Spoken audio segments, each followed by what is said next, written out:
Good morning. This is Norma Cowie for this week's Norma Talks. Interesting things happen at interesting times in your life or a different experience of what you're doing. We're just now beginning to go into fall, and it seems to be coming early, which is a shame because we had a late spring summer. It was kind of now already our evenings are very cool, and here I am sitting in a summer top because I'm in mourning. I love summer. I love the heat. And I have enjoyed so much sitting outside in the evenings reading when it was twilight. Now it's dark before 8.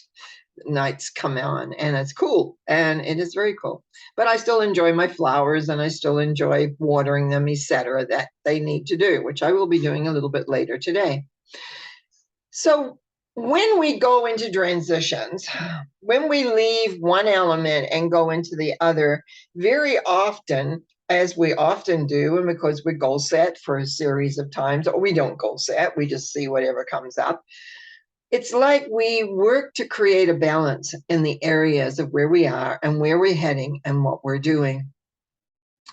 Because I have a great belief in certain elements regarding the universal love source, force, source, whatever you want to call that, because I have a sense of reverence for the earth, because I have an understanding perhaps of humanity from my perspective, and believe me, I am aware of that. It's very different than the majority. Very often when we create a balance in our lives tend to want to have balance. So we have many things to take care of. We have ourselves, we have our family, we have our friends, we have our work, we have goals of the direction that we want to go in and where we're heading and what we're doing. And a lot of those goals are long, like they're far out in the future. And I'm looking at, where I'm sitting in my life, like how far am I looking? I mean, here I am in the early of September and I'm looking at October and what am I doing in October kind of thing. But it's more than that. It's how do you want your life to be? Now, we all have difficulties. There are all situations that come up that we don't plan for, that all of a sudden are there. And we need to use our knowledge and our awareness and the recognition that what we want is ahead of us. It isn't in the immediate now. And what is the one thing that we're always working for to understand as humans is our emotions. We talk about two elements. We talk about feelings and emotions, and very often we think they are the same thing. But the reality is they're not. Feelings is a feeling, and it can be an intuitive feeling as well. Feelings to me is how our body talks to us. They're there, but they move. Okay, they're movement. When I'm looking and working with people in relation to their emotional self, what I'm looking for is the flow, that we have fluidity, that the energy flows, because energy is not stagnant ever. It is always moving. The issue is when we block, when we're upset, when we, grind on, mentally, that's when it becomes an emotion. An emotion tends to be, in my book, now this is my book, my way I look at things, emotions are when the feelings get blocked because we do not want to accept them. We don't want to deal with them. We just want them to disappear. And unfortunately, they don't. They block different energy systems within our bodies. They create blocks in our lives. And very often, some of those blocks become almost to the point where we are not well, where we don't deal with things well. We are like frozen and stuck in so many ways. And yet it is by understanding our feelings where we begin to really recognize who we are. Sometimes when I'm teaching people how to deal with their feelings, as I talk about how the body lets us know how it feels about things by giving us these feelings. If we can name them, the body feels heard. So what we're doing is we're acknowledging within ourselves what is happening. Now, it's so easy to repress those feelings when they don't fit in with what we want or how we want. Now, what happens to those blocked emotions? Where do they go? And we have weak spots in our physical being, even though we're born as little babies, so cute and gorgeous and wonderful. we do have, and I don't seem to hear too much about genetics anymore, but I grew up at a time when I was really aware of genetics. And if I had been educated, which I came from a time period where women weren't educated, I had to do that myself later, is that I would have really, that's one of the fields of study I would have liked to have gone into a long way. So I've done a little bit of personal research on genetics, and also looking at my large family, that really helped because I could see how the genetic lines fall. No one thinks about it, but sometimes their families, this line looks alike, this line looks alike, that one is, I don't know where that one came from, and can be very, very exciting, actually, for me, always as an observer, as to how all that came. So when we begin to explore and know how we fit into the world, when situations are coming and we're not sure how we're going to get to where we are, that's when your philosophy, your belief, your faith comes in. I find trust and faith, especially from the last few years, is very low for a lot of people. They don't seem to understand because a lot of you might say, the religious studies that have usually there has been kind of watered down or totally evaporated to some degree. But it's like the faith and the trust and how you as an individual human work in relation to your life, into where you want to go. How do we create these things that we want to create? Sometimes I create very easily and well, and other times it just seems like, I don't know where that is. And actually, one of the interesting things I like doing on Mondays and my mental mind treatments is because it gives me an opportunity to, in a way, do the form of prayer that I do to help and aid people to have a little more clarity with things. And very often that's what we're needed as we move forward in the direction that we want.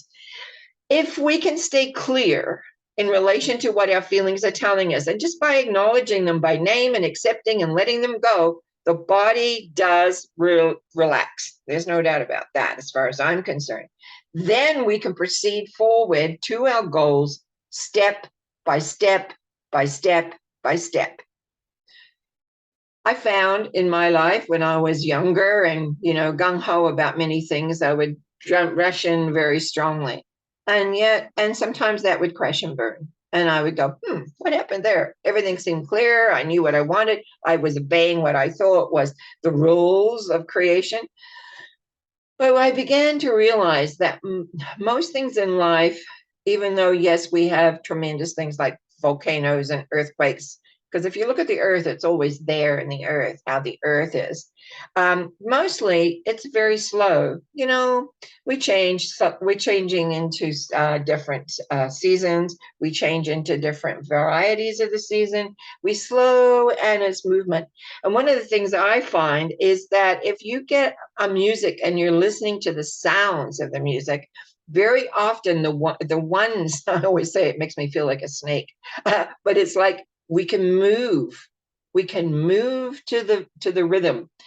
If anybody was watching the America's Got Talent last night, there was a group of women dancing as a snake. It was one of the most beautiful things I have seen in a long, long time, created by dance. I have to relook at it because I didn't, usually I delete all those when I've watched, but it was so, can I use the word empowering? I mean, I'm not a snake fan. I grew up in a country that doesn't have snakes. I don't deal with snakes, but this representation of the fluidity of a snake was phenomenal. But it makes you realize everything that you see, everything that you watch shows the beauty of life. And that you have an opportunity to create around you beauty or chaos or whatever. Some people love chaos. I've found that. I do not now. I like order. I like a sense of purpose and direction. But I want to go back to the sense of being aware that it's up to you to decide where you want to go, and know that by balancing your world, which means not only having your mental awareness, but also your emotional awareness, so your body is in tune with where you want to go.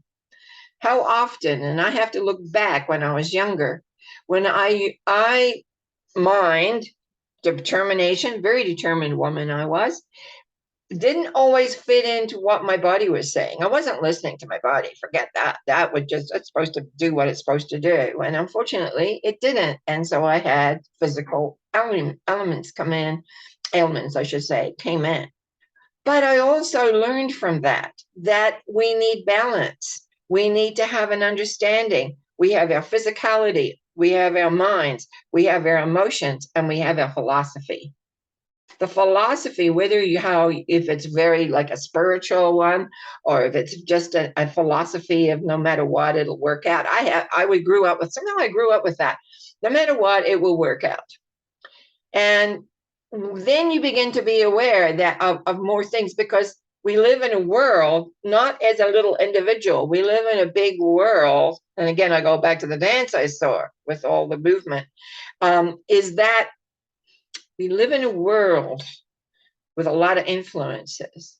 And yet we have to stay on course sometimes, going slow and sure in the direction of where we want to go. And that brings us back down always to choice. What are we choosing? Are we choosing to give in to the fear? Are we choosing to give in to what somebody else says? Or are we choosing what we know in our heart, in our being?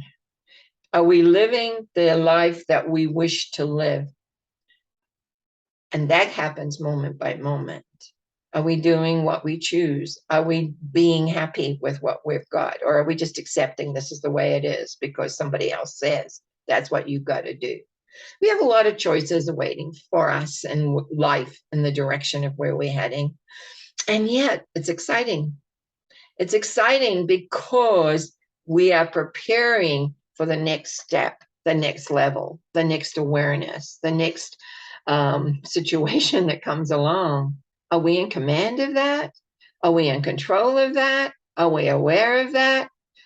Or are we just going along? I still think that if we listen to the feelings that our body tells us, and our body is connected to the earth, if we listen and we allow and accept and move forward without blocking and creating emotion, we will get to where we want to go, step by step, no matter what the obstacles are. And so therefore, I wish you to have a great rest of September, and I will be back with another talk on Wednesday, but I also will be back for Sunday, a Sunday talk. And of course, the mental mind treatments on Monday night. Thank you so much for just watching, listening, supporting a new subscriber. Thank you very much. Also, to know that any comments, I love them. So please do. And wish you well. Have a great week. Bye for now. Wow.